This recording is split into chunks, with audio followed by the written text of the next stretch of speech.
Sir मेरा सवाल ये था कि वो कौन सा वेद है जिसमें प्रमाण है कि कबीर साहब जी भगवान थे? मतलब वेद 4 हैं सर, वो कौन सा वेद था जिनमें उनका प्रमाण है कि वो भगवान? अभी तक तो हम लोग 4 वेद ही जानते थे, लेकिन यहाँ आने के बाद, गुरुदेव के चरणों में शरणों के आने के बाद एक और वेद सुने जिसको कहते हैं सूक्ष्म वेद। लेकिन सूक्ष्म वेद तो बात की बात है, हमारे हिंदू धर्म सूक्ष्म वेद को कोई मानेगा नहीं जी।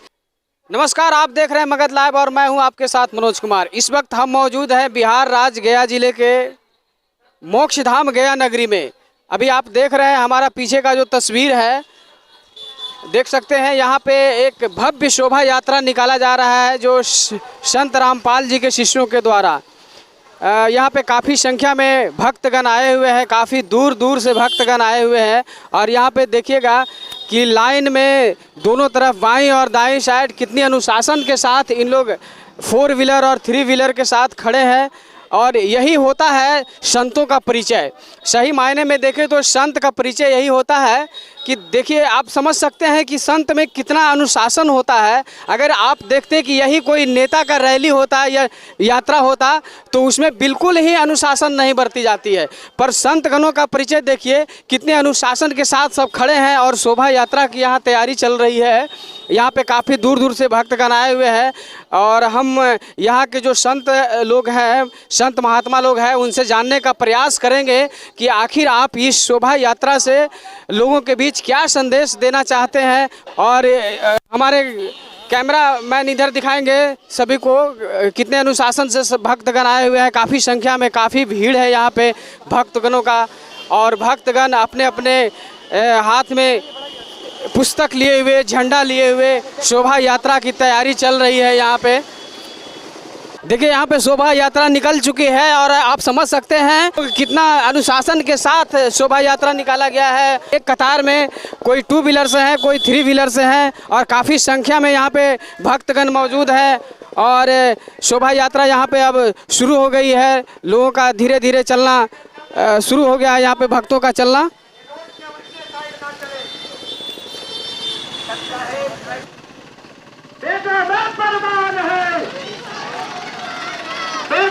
प्रमाण है, गीता में प्रमाण है, बाइबल में प्रमाण है,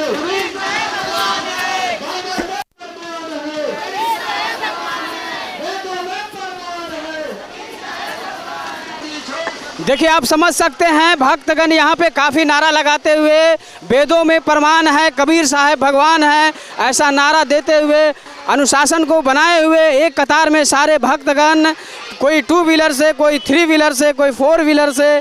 और यहाँ पे काफ़ी महिलाओं की भी संख्या है, महिला भक्तगण भी मौजूद हैं और वो भी अपने गाड़ी में बैठकर कबीर साहब के प्रति नारा लगाते हुए इस भव्य यात्रा में शामिल हैं।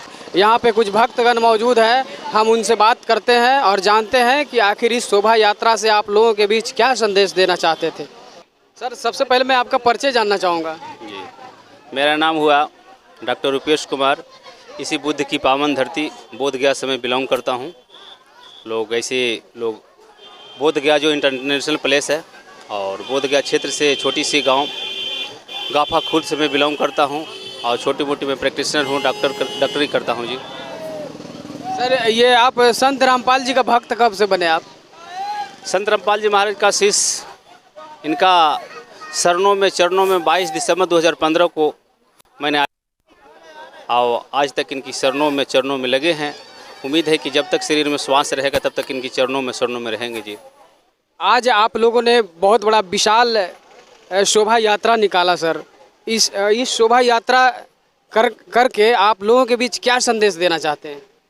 जैसा कि आज हमारे समाज में कुरीतियाँ फैला हुआ है, दहेज, नशा, भ्रष्टाचार आदि जो कुरीतियाँ हैं, आज हमारे जगत गुरु तत्वदर्शी संत रामपाल जी महाराज का जो भी शिष्य हैं, एक भी शिष्य कोई भी नशा को छूते नहीं हैं। खाने की तो बहुत दूर की बात है। नशा मुक्त भारत, दहेज मुक्त भारत, भ्रष्टाचार मुक्त भारत। आज हमारे माननीय सरकार बेटी पढ़ाओ बेटी बचाओ अभियान चलाए, सफल नहीं हो पा रहा है। जब तक इंसान को उस भगवान से डर नहीं बनेगा तब तक इंसान को सफल होने वाला नहीं है। आज हमारे माननीय बिहार सरकार शराबबंदी पर रोक लगाए, सफल नहीं हुआ, जब तक इंसान कुछ भगवान से डर नहीं बनेगा सफल होने वाला नहीं है। आज हमारे गुरुदेव की सानिध्य में, गुरुदेव के चरणों में, शरणों में आने के बाद एक भी भगतगण, एक भी पुणात्मा, एक भी जीवात्मा ने शराब पीता है, ने दारू, ताड़ी, बीड़ी, सिगरेट, मांस, मछली, गांजा, भांग किसी चीज़ का सेवन नहीं करता है। ये केवल और केवल हमारे संस्थान में है। आज हमारे भारत की भूमि पर बहुत सा धर्म संप्रदाय संस्थाएं चल रही है। सभी लोग कहते हैं कि आप अपने शिष्य बन जाओ, तुमको जो मर्जी हो वो करो, लेकिन ठीक इसका विपरीत हमारे संस्थान में आने के बाद, अर्थात हमारे गुरुदेव के चरणों में, शरणों में आने के बाद लोग को पहले बताया जाता है कि हमारे संस्थान में जुड़ने के बाद आपको दारू, ताड़ी, बीड़ी, सिगरेट, मांस, मछली, खैनी, गुटखा ये सब कुछ नहीं करना है। जो हमारे समाज में अंधविश्वासवाद, पाखंडवाद, भक्ति पूजा चल रहा है, इस पर भी हमारा गुरुदेव रोक लगाए हैं, सत भक्ति दे रहे हैं। और सत भक्ति के अंतर्गत जो हमने पूर्ण परमात्मा कबीर साहब को हम लोग भक्ति करते हैं, सचमुच हम लोग पूर्ण परमेश्वर कबीर साहब को अपना इष्ट माने हैं। और हमारे गुरुदेव जगत गुरु तत्वदर्शी संत रामपाल जी महाराज हैं, इन्हीं हमारे गुरुदेव संत रामपाल जी महाराज हैं, इष्ट गुरुदेव हमारे पूर्ण परमेश्वर कबीर साहब हैं। इन्हीं के बताए हुए भक्ति मार्ग पर हम लोग भक्ति करते हैं। और जो भक्ति में हमें मिलता है, जैसा कि हमारे गुरुदेव बताते हैं कि सभी देवा कमल दल बसे ब्रह्मा विष्णु महेश, पहले इनकी वंदना फिर शुरू सतगुरु उपदेश। हमारे कमल दल में सभी देवताओं की वास है, जो इस लोक को चलाने के लिए श्री ब्रह्मा जी, श्री विष्णु जी, श्री शंकर जी, माता दुर्गा, गणेश जी, ये 5 प्रधान देवता हैं। इनके पूजा भक्ति हम लोग को बताया जाता है। उसके बाद आगे का प्रक्रिया, आगे का पूजा भक्ति और है, जिसको सतनाम कहते हैं, जिसको सारनाम कहते हैं। तो सिस्टम वाइज पूजा भक्ति मिलता है।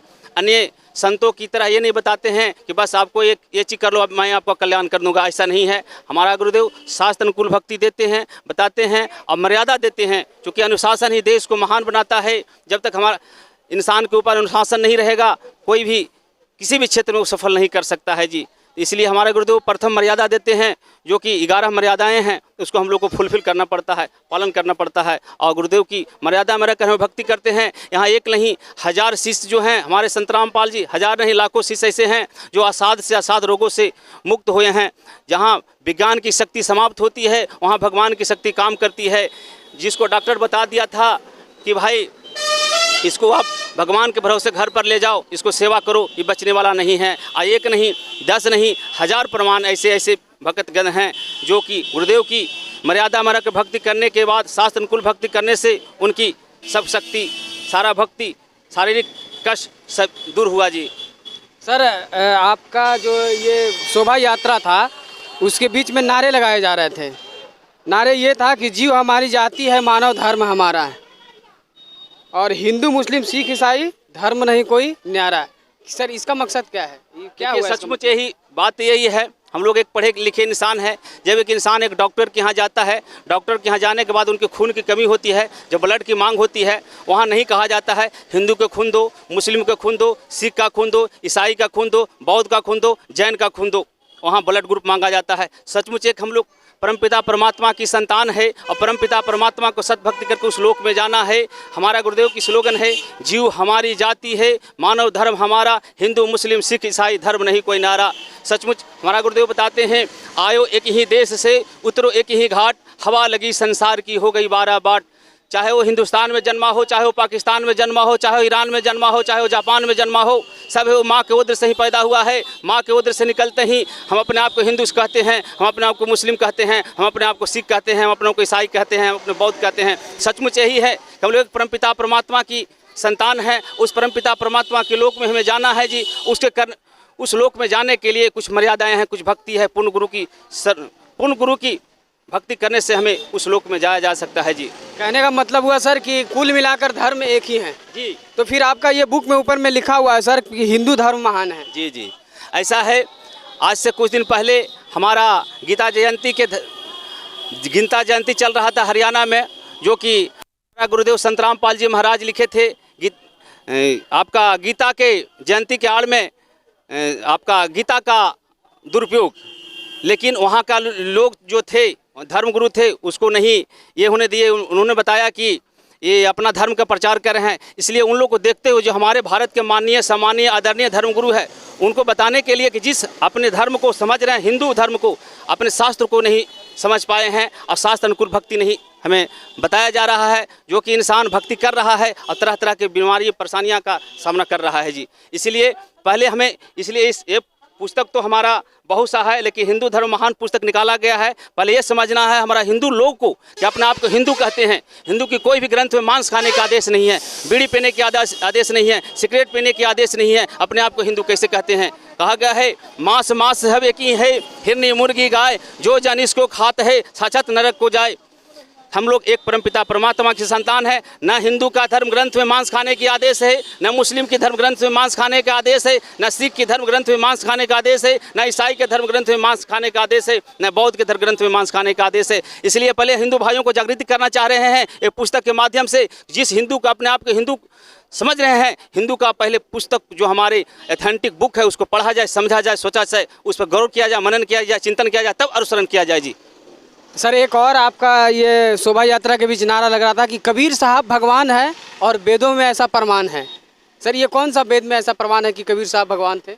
अभी तक हम लोग ब्रह्मा विष्णु महेश तक ही भक्ति तक सीमित रह गए। कहा गया है तीन देवों की भक्ति में भूल पड़ा संसार, कहत कबीर निज नाम बिना कैसे उतरे पार। तीन देव सभी को ध्यावे, चौथा देव का मरम न पावे, चौथा छोड़ी पांचवा धावे, तब प्राणी निज घर को जावे। सचमुच यही है कि आज तक हम लोग ब्रह्मा विष्णु महेश से ऊपरी शक्ति भक्ति को नहीं समझाने हमें कोई बताने वाला हुआ। लेकिन जब हमारे जगत गुरु त्रिदर्शी संत रामपाल जी का महाराज का प्रवचन सत्संग सुने, हमारे एक एक शास्त्र को खोल के दिखाए कि वेदों में प्रमाण है कबीर साहेब भगवान है।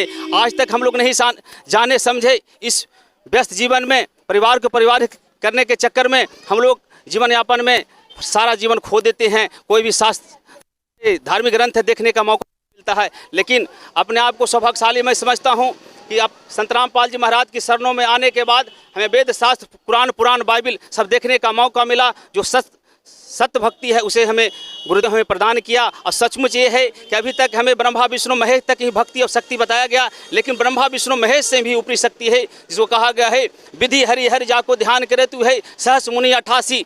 यानी वो भगवान कौन है जिसको ब्रह्मा विष्णु महेश भी ध्यान करते हैं। हम लोग तो ओम नमः शिवाय, ओम नमः भगवते वासुदेवाय अन्य मंत्र में जाप करके खुश हो जाते हैं जी। लेकिन कभी हम लोग गौर किए कि वो ब्रह्मा विष्णु महेश किसको ध्यान करते हैं? हम लोग जब जाते हैं माता के दरबार में तो कहते हैं सच्चे दरबार की जय, दुर्गा माता की जय, उसकी मांग में सिंदूर भी लगाया जाता है।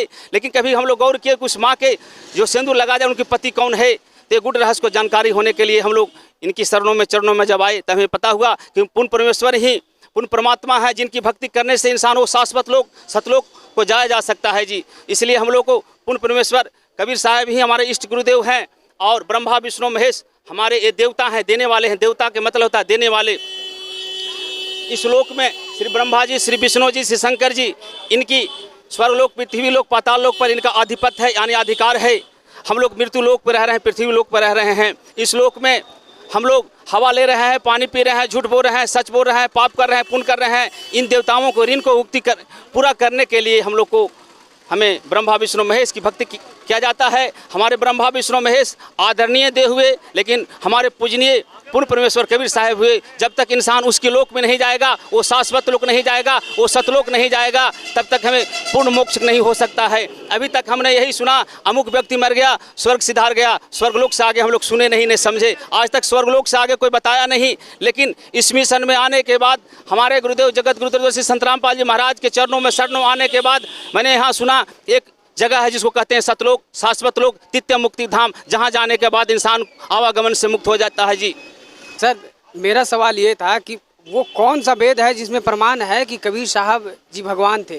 मतलब वेद 4 हैं सर, वो कौन सा वेद था जिनमें उनका प्रमाण है कि वो भगवान? अभी तक तो हम लोग 4 वेद ही जानते थे, लेकिन यहाँ आने के बाद गुरुदेव के चरणों में शरणों के आने के बाद एक और वेद सुने जिसको कहते हैं सूक्ष्म वेद। लेकिन सूक्ष्म वेद तो बात की बात है, हमारे हिंदू धर्म में सूक्ष्म वेद को कोई मानेगा नहीं जी। 4 वेद जो है हमारे यजुर्वेद, अथर्ववेद, सामवेद, ऋग्वेद, वेद में वर्णित है। 5वां वेद की बात हम नहीं कर सकते हैं, चूँकि अभी हमारे जो ऑथेंटिक ग्रंथ है हमारा हिंदू धर्म वेद को सर्वश्रेष्ठता से माना जाता है। वेद ऑथेंटिक है, ये गॉड गिवन है, भगवान का दिया हुआ वेद है। वेद में लिखा हुआ है, हम लोग को देखा जाए, पढ़ा जाए। हमारा गुरुदेव प्रमाण के साथ बताते हैं कि वेदों में प्रमाण है कबीर साहेब भगवान है, गीता में प्रमाण है कबीर साहेब भगवान है। लोग देखते थे समाज में इतना भक्ति अमुक व्यक्ति कर रहा है, भक्ति करने के बाद दुख का पहाड़ उसके ऊपर आ रहा है। भाई उसको देख करके अनेकों हमारे समाज के लोग नास्तिकता को ओर चले गए। लेकिन सचमुच है कि हमारे गुरुदेव की चरणों में शरणों में आने के बाद आज एक नहीं हजार ऐसे प्रमाण हैं जो कि असाध से असाध, चूँकि भक्ति 3 प्रकार से किया जाता है। कहा गया है दैविक दही भौतिक तापा राम राज कहू नहीं व्यापा। दैविक दुख के मतलब शारीरिक कष्ट, दैहिक दुख के मतलब शारीरिक कष्ट, दैविक दुख के मतलब आकाश में कोई घटना घट जाना, और भौतिक दुख के मतलब गर्भताई और बेरोजगारी। पूरे विश्व ये 3 तरह के दुख से त्राहिमाम कर रहा है। दैविक दही भौतिक तापा राम राज कहू नहीं व्यापा। ये 3 हमारे गुरुदेव के चरणों में आने के बाद 3 तरह का दुख का निवारण किया जाता है जी। सर, आपको ऐसा नहीं लगता कि केवल शहरी क्षेत्रों में क्यों इस तरह शोभा निकाल कर लोगों को जागरूक करना है, ऐसा ग्रामीण क्षेत्रों में भी होना चाहिए, ऐसा नहीं लगता आपको? अभी तो ये झांकी है, पूरे अभी बाकी है। और संत रामपाल जी महाराज पर एक ज़माना था कि एक मीडिया था जो कि गलत शब्द आपका टीवी के माध्यम से दिखाया गया, जो कि आज हम लोग जिस ज़माने में जी रहे हैं, सोशल मीडिया के ज़माने में जी रहे हैं। और सोशल मीडिया के माध्यम से अगर कोई गलत चीज़ का बात बोलता है तो उसका हम लोग प्रति उत्तर दे सकते हैं। लेकिन एक ज़माना था कि हम लोग मीडिया के ज़माना में थे और मीडिया कर्मी जो थे गलत बात हमारे गुरुदेव पर उछांग लगाए। लेकिन आज गुरुदेव की मतलब उस मिट्टी में मिलाने का काम किया, लेकिन उनकी ज्ञान, उनकी प्रमाण, उनकी भगवान बताने के बाद आज वो शून्य से शिखर की ओर बढ़ रहे हैं। आज जेल जाने के बाद बरवाला घटना 2014 घटना हुई, जिसमें हम भी सुने थे और हमने बोला था कि ऐसे संत को क्यों नहीं सरकार गोली मार देता है। लेकिन सुनने समझने के बाद मैंने लगा कि जो हमारे संत रामपाल जी महाराज ज्ञान बता रहे हैं, ऐसा ज्ञान, ऐसा प्रमाण, ऐसा समाधान, ऐसा भगवान इस विश्व में कोई बताने वाला नहीं है जी। चलिए ठीक है सर, बहुत बहुत धन्यवाद। आप देख रहे थे मगध लाइव और मैं हूँ आपके साथ मनोज कुमार।